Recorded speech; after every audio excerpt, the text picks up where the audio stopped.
So in the previous class, we have discussed about the cyber security and cyber threats. We have seen the several types of cyber crimes, just like the phishing, DOS, one of my favorite DOS is, and wishing, SMSing, cyber harassment, we can say the cyber bullying and etc.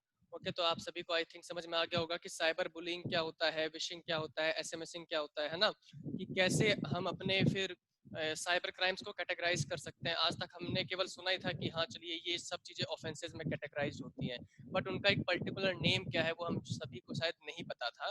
तो उसको हमने एक अलग अलग term में देखा कि अगर किसी को हम हैरेस कर रहे हैं तो उसे साइबर बुलिंग कहा जा रहा है। अगर कोई फ़ोन करके आपको गलत गुमराह कर रहा है, आपके साथ फ्रॉड कर रहा है, तो आपको विशिंग बोला जाता है। अगर कोई एसएमएस करके बोला जा रहा है तो एसएमएसिंग बोला जाता है ना। तो हमने कल काफ़ी डिफरेंट डिफरेंट साइबर क्राइम्स के टर्म्स पढ़े थे। तो आज हम देखेंगे कि पासवर्ड मैनेजर्स क्या होते हैं, फिर साइबर लॉ क्या होता है। ठीक है, तो एक बहुत ही इंटरेस्टिंग चीज है साइबर मैनेजर्स। मेरे हिसाब से ये आपको यूज नहीं करना चाहिए, but it is in your syllabus, then I have to told you. ठीक है, so a password manager is a software application that helps a user to store and organize password. It is a kind of a software which store your passwords. Okay, ये एक तरीका का software है जो आपके password को store करता है। आपका एक सेंट्रल पासवर्ड होता है, आप उसको स्ट्रॉन्ग बना के एनक्रिप्टेड मोड में उस सेंट्रल पासवर्ड को इसमें सेव करते हैं। ठीक है, तो उसके बाद ये आपके बाकी के जो अदर एप्लीकेशंस के जो पासवर्ड है वो भी आपके ये मैनेज कर देता है। तो ये आपका एक पासवर्ड मैनेजर टाइप में होता है। तो I prefer that you should not use the password manager, because अगर पासवर्ड मैनेजर का जो सेंट्रल पासवर्ड है अगर वो किसी ने क्रैक कर लिया तो हमारे जो अदर एप्लीकेशन सॉफ्टवेयर के जो भी पासवर्ड हैं, जो भी हमारा सेंसिटिव पासवर्ड है, वो तो सब एक्सेस हो ही जाएगा। तो it is my personal opinion that you we should not use the password managers if we are having any kind of sensitive information, चाहे सेंसिटिव हो या ना हो। आजकल के एरा में तो हमें अपने ईमेल पासवर्ड्स को भी हर 3 महीने में बदलना चाहिए या हर महीने बदलना चाहिए, और जो हम कॉमन गलतियां करते हैं पासवर्ड रखने में वो तो बिल्कुल भी नहीं करनी चाहिए। ठीक है, तो पासवर्ड मैनेजर का अगर आपसे कोई पूछे तो क्या होता है, ये एक आप समझ लीजिए कि एक बड़ा सारा बर्तन है जिसके अंदर हम सारी छोटी छोटी छोटी छोटी चीजें रखते हैं, यानी कि हमारे पासवर्ड रखते हैं। अब मान लो इस बर्तन को ही किसी ने चोरी कर लिया तो हमारी सारी चीजें चली जानी है। ठीक है, तो ये एक सेंट्रल पासवर्ड रखता है अपने साथ। अब सेंट्रल पासवर्ड क्या होता है, स्ट्रांग होता है थोड़ा सा। स्ट्रांग में हम क्या कर सकते हैं, स्पेशल सिंबल्स यूज कर सकते हैं, नंबर्स यूज कर सकते हैं, कैपिटल लेटर्स यूज कर सकते हैं, या हम उसकी थोड़ा सा लेंथ बढ़ा देंगे तो वो क्या हो जाएगा, हमारा थोड़ा सा स्ट्रांग पासवर्ड हो जाएगा। बट अगर हैकर्स को क्रैक करना है आपका पासवर्ड तो वो कर भी सकता है। ठीक है, तो ये था पासवर्ड मैनेजर। अब है एक important term which is the cyber law. ठीक है, कल तक हमने देखा या आज भी हम देख रहे हैं कि साइबर क्राइम क्या होता है, साइबर थ्रेट्स क्या होता है। डिफरेंट डिफरेंट हमने साइबर क्राइम्स तो पढ़ लिए, लेकिन उनके लिए पर्टिकुलर साइबर लॉस क्या बने हुए हैं।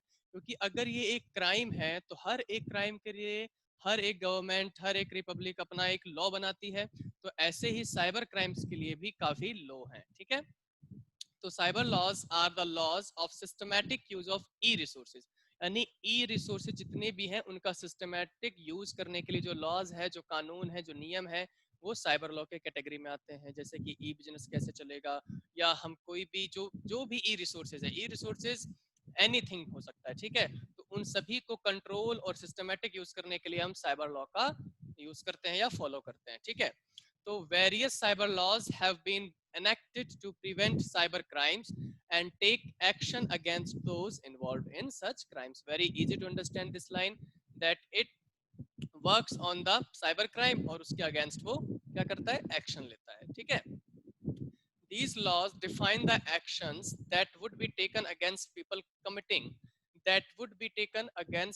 committing the offense। ये भी वही है कि अगर कोई भी ऑफेंस करता है तो उनके लॉस के हिसाब से उनके ऊपर एक्शन लिया जाता है। तो देखिए, मैंने आपको बताया था शायद कि साइबर सिक्योरिटी का जो लॉ है या जो एक्ट है वो आईटी एक्ट के नाम से जाना जाता है, आईटी एक्ट 2000 एंड, और उसके बाद कुछ अमेंडमेंट्स हुए, कुछ और नई इंफॉर्मेशन जोड़ी गई, कुछ और नए लॉज जोड़े गए हैं ना, एक्ट जोड़े गए। तो वो कब हुआ, 2008 में। तो उसको और क्या बोलने लग गए हम, इंफॉर्मेशन टेक्नोलॉजी अमेंडमेंट एक्ट 2008। ठीक है, तो अपने दो एक्ट हैं, एक तो आईटी एक्ट 2000 और एक है आईटी एक्ट 2008।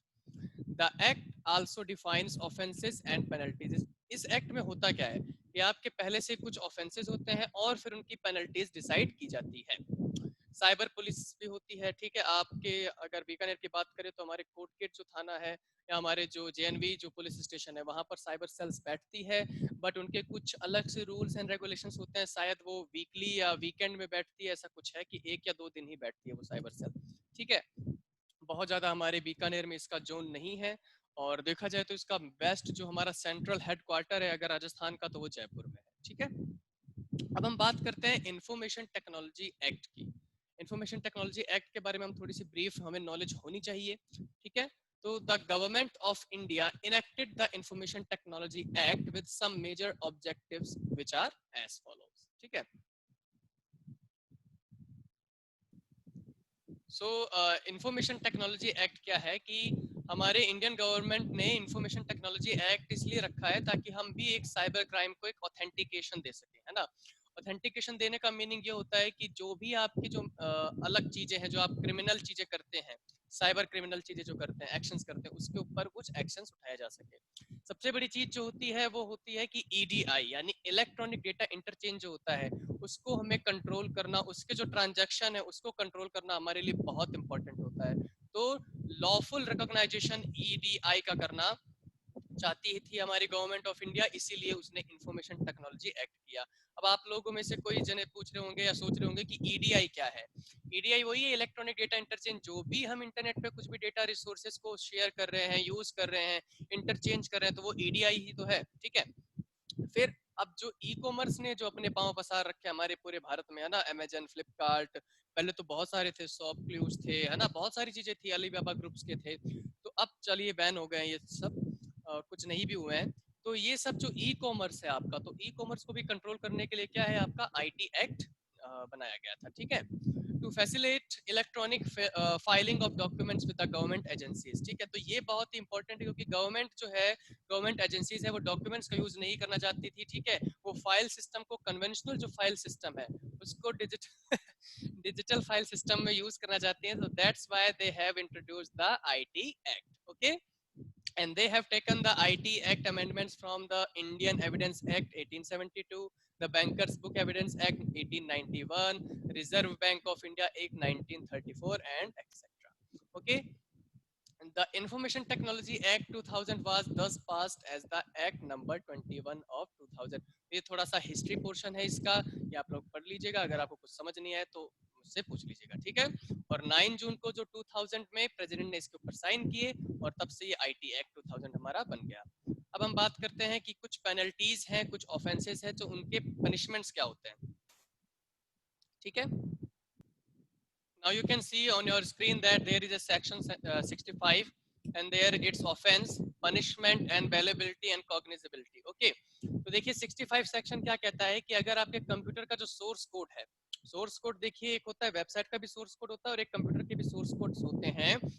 तो उसका जो कुछ भी सोर्स कोड है, अगर आप उसके साथ टेम्पर करते हैं, छेड़छाड़ करते हैं, उसको स्टील करते हैं, तो आपको 3 इयर्स तक की इम्प्राइजमेंट हो सकती है, जेल हो सकती है, और 2 लाख तक का आपको जुर्माना भरना पड़ सकता है। या और जो इस केस की सुनवाई होती है वो जेएमएफसी यानी कि जो आपकी लोकल कोर्ट होती है, लोकल सेशंस होते हैं, वो करते हैं, ठीक है। ये हाई कोर्ट, सुप्रीम कोर्ट तक नहीं जाता है इनिशियली, ओके। सेक्शन 66 क्या कहता है कि अगर कंप्यूटर रिलेटेड कुछ भी ऑफेंसेस होते हैं, कंप्यूटर रिलेटेड ऑफेंसेस का मतलब है थेफ्ट कर लेना, डेटा चुरा देना, तो इसके लिए आपको 3 साल तक की जेल हो सकती है, और आपको 5 लाख तक का फाइन अप भी देना पड़ता है। ये जो ऑफेंस है बेलेबल है, यानी इस पे बेल मिल जाती है। फिर ऐसे ही 66A है, ऑफेंसिव मैसेजेस भेजना, किसी को कम्युनिकेटिव मैसेजेस भेजना, है ना। तो इन सब के लिए भी क्या होता है आपके लिए, 66A डिफाइन किया गया है, 3 साल की सजा है और फाइन भी होती है। Dishonestly receiving stolen computer resources वही है। फिर 66C कहता है कि आइडेंटिटी थेफ्ट, जो हमने पढ़ा है, आइडेंटिटी थेफ्ट के लिए क्या होता है, 3 साल की जेल हो सकती है हाईएस्ट, और या फिर आपको 1 लाख का जुर्माना देना पड़ता है। स्टूडेंट्स, अगर आप नोटिस करेंगे तो 3 साल की जेल, 5 साल की जेल, 1 साल, 1 लाख, 2 लाख का ही जो है फाइन अप है। दैट्स वाई हमारा जो इंडिया है वो सबसे ज्यादा डेटा जो चोरी होने का वो होता है, क्योंकि यहाँ पर पता है कुछ होना ही नहीं है। पनिशमेंट जो है वो एक बहुत ही, हम कह सकते हैं, लोअर लेवल की पनिशमेंट है। आप इतने बड़ी डेटा चुरा लेते हो, और उस डेटा के बाद आप एक पूरे कंट्री का, कह सकते हैं आप, इकोनॉमी से लेकर हर चीज में आप उसको थ्रेट कर सकते हो। लेकिन जो उसकी इम्प्राइजनमेंट है वो कितनी है, 2 to 3 years या 5 year हाईएस्ट, और जो फाइन अप रेट है वो कितना है, 2 लाख 1 लाख। तो इसमें क्या दिक्कत है, पता है कि अगर हम पकड़े भी जाते हैं तो हमारे को कोई खास कुछ होना नहीं है। फिर ज्यादा से ज्यादा ऑफेंसेस क्या है, बेलेबल है, आपको बेल मिल जाती है बहुत ही ज्यादा आसानी से। फिर इसकी जो इनिशियल एंड हाईएस्ट लेवल की जो सुनवाई होती है वो भी जेएमएफसी में होती है, यानी कि लोकल कोर्ट्स में होती है। केवल एक जो साइबर टेररिज्म है, जो साइबर टेररिज्म है, केवल उसकी जो सुनवाई है वो हाई कोर्ट या सुप्रीम कोर्ट तक हो सकती है, और उसका एक 10 लाख तक का जुर्माना होता है। तो आप देख सकते हैं, आप खुद ही अपने आप से इसको आइडेंटिफाई कर सकते हैं कि हमारे इंडिया में इतना डेटा चोरी क्यों होता है। ठीक है, अब हम बात करते हैं कि हमारा अगर वायलेशन ऑफ प्राइवेसी होता है तो वो किस सेक्शन के अंदर आता है, 66E। इसकी भी 3 years की ही केवल इम्प्राइजमेंट है, और इसका फाइन भी केवल 2 lakhs तक ही आपको देना होता है। ठीक है, फिर अगर हम बात करें साइबर टेररिज्म, तो ये आपके आता है 66F सेक्शन के अंदर, और हाँ, इसमें आपको लाइफ टाइम इम्प्राइजमेंट हो सकती है, यानी कि आपको उम्र कैद हो सकती है। And this is the only cyber crime that is non-bailable. Okay, so it comes under the section of 66F. Its penalty name is cyber terrorism, and it's a non-bailable.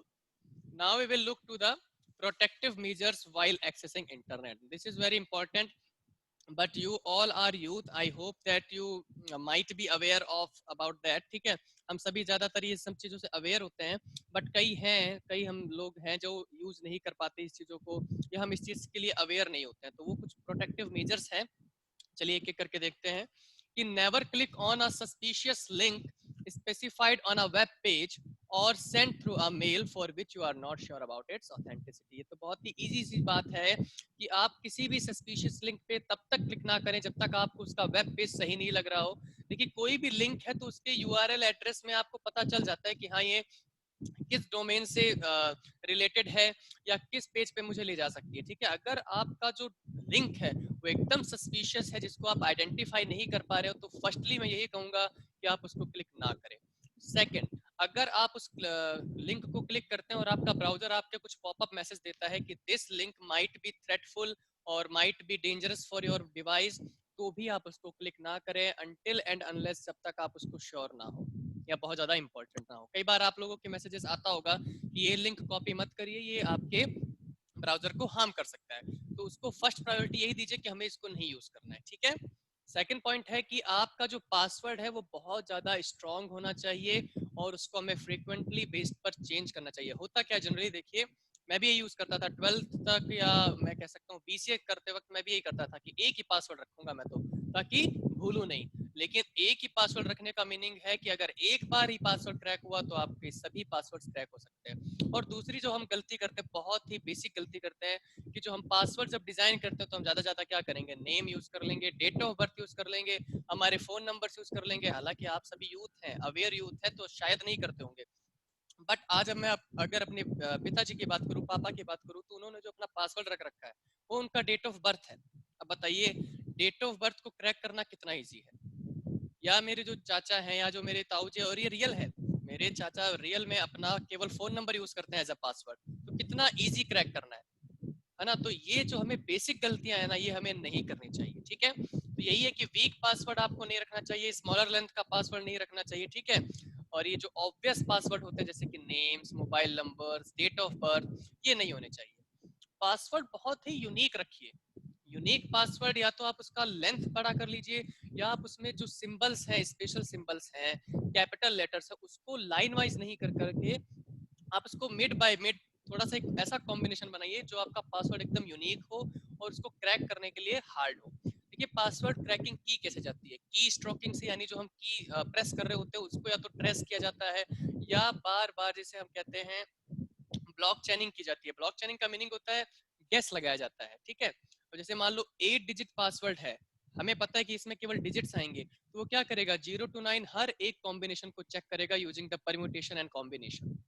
तो इन्हीं सब तरीकों से ज्यादा पासवर्ड क्रैक किए जाते हैं। आजकल तो बहुत सारे पासवर्ड क्रैकिंग सिस्टम आ चुके हैं, तो आप अपना पासवर्ड कुछ ऐसा रखिए जो एकदम यूनिक हो, जो क्रैक ना किया जा सके। ठीक है, never disclose personal information such as date of birth, home address, personal phone numbers, account details. होता क्या है कि हमारे दोस्तों को सभी को पता होता है कि हमारा होम एड्रेस क्या है, डेट ऑफ बर्थ क्या है, पर्सनल फोन नंबर्स क्या है। तो वो सब क्या करते हैं, जब भी उनको अगर पासवर्ड क्रैक करना होगा तो सबसे पहले वो इसी चीज पर थ्रेट करेंगे। And this is the very practical and very real thing. अगर आपका फ्रेंड, जैसे कि होता है, हम सभी यूथ में होता है कि इसका मैं आईडी क्रैक करूंगा, इसकी फेसबुक आईडी मैं क्रैक करूंगा। आप सभी के माइंड में भी आया होगा, खुराफात हम सभी के दिमाग में चलता है। तो आपके माइंड में पहले क्या आएगा, फोन नंबर आएगा, या उसका कुछ डेट ऑफ बर्थ है, उसकी ऐसी पर्सनल चीजें जो केवल आपको पता है। I hope you understand that. ठीक है, उसका नाम, उसका कैपिटल लेटर, यही सब आप यूज करके उसका पासवर्ड क्रैक करना चाहेंगे। तो अपनी पर्सनल इन्फॉर्मेशन यानी जो सेंसिटिव इन्फॉर्मेशन है वो थोड़ा आप कम से कम बताइए लोगों को, ठीक है। फिर देखिए, report phishing issues to the consult authorities और एट cybercrime.gov.in। ये बहुत ही इंपॉर्टेंट वेबसाइट है स्टूडेंट्स, क्योंकि जो हमारा बीकानेर है वहां पर इतना साइबर क्राइम की जो पुलिस है, साइबर सेल है, वो बहुत ज्यादा एक्टिव नहीं है। बहुत ज्यादा क्या, मैं कहूँगा बिल्कुल भी एक्टिव नहीं है, ठीक है। तो अब आपका जो फिशिंग इश्यूज होते हैं तो वो आप कहाँ रिपोर्ट करेंगे? आप कंसर्न अथॉरिटीज में तो रिपोर्ट कर नहीं पाएंगे, तो आप cybercrime.gov.in है, यहाँ पर जाके आप अपनी रिपोर्ट को, इश्यूज को आप पब्लिश कर सकते हैं। फिर इसमें क्या होता है कि आपके 5 to 7 डेज में आपको सेंट्रल गवर्नमेंट से रिप्लाई आता है, ठीक है। रिप्लाई करने के बाद आपको उसकी पूरी डिटेलिंग देनी होती है और उसके बाद आपके केस पर वर्क शुरू होता है, ठीक है। तो कोई भी अगर आपको फिशिंग इश्यूज होते हैं जो आपको लगता है कि हाँ ये कॉम्प्लेक्स है या ये मेरे लिए एक बिग थ्रेट है, तो आप उसको जरूर उसको रिपोर्ट करवाइए, ठीक है। और लास्ट जो हमारा पॉइंट है वो है, security of communication made over the internet can be indicated by the security of protocol. Yes, अब आप देखिए कि कई वेबसाइट यूज करते हैं आप लोग, तो उसमें HTTP होता है, किसी में HTTPS होता है। HTTPS ज्यादा सिक्योर है, ठीक है। और ये हमें क्या देता है, ज्यादा सिक्योरिटी देता है इंटरनेट में कम्युनिकेट करने के लिए, ट्रांजैक्शन करने के लिए। तो आप इसका भी देख सकते हैं कि अगर कोई URL पे HTTPS लिखा हुआ है तो बहुत ही सिक्योर वेबसाइट है, ठीक है। इसे हम पैडलॉकिंग भी बोलते हैं। पैडलॉकिंग क्या होती है कि आपने कई वेबसाइट के URL के आगे देखा होगा कि एक लॉक का साइन होता है, लॉक का आइकन होता है, तो उसे हम क्या बोलते हैं, वेबसाइट पैडलॉकिंग। तो students, that's how we have completed our explanation part of today's lecture. Now you can ask your question.